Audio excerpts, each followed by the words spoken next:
हार के जीत हासिल करने वाले को बाजीगर कहते हैं और बिहार के वाकीपुर भी ऐसी एक बाजीगर की कहानी बयां करते हैं। प्रशांत किशोर यानी पीके। हम सब जानते हैं पीके बड़ी पॉलिटिकल सलाहकार रहे हैं बड़ी बड़ी पॉलिटिकल पार्टीज के, चाहे वो बीजेपी हो, केजरीवाल सरकार हो या फिर पश्चिम बंगाल के ममता सरकार।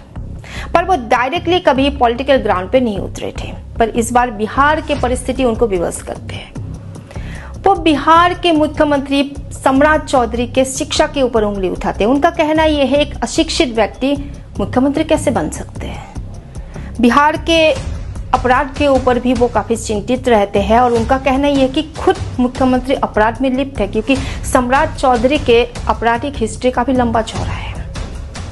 प्रशांत किशोर 2025 को डायरेक्ट मैदान पे नहीं उतरे थे, वो चेहरा नहीं थे। जनस्वराज पार्टी के दूसरे सहयोगी को वो मैदान पे उतारे थे, पर हार का सामना करना पड़ा।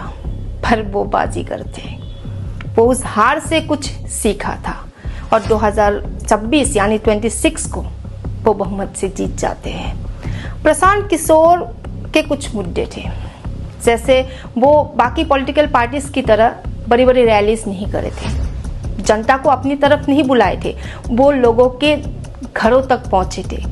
50-100 लोगों के ग्रुपों में बातें करते थे, चाय पे चर्चा करते थे, लोगों के समस्या को समझते थे, क्योंकि जमीनी हकीकत को समझना चाहते थे।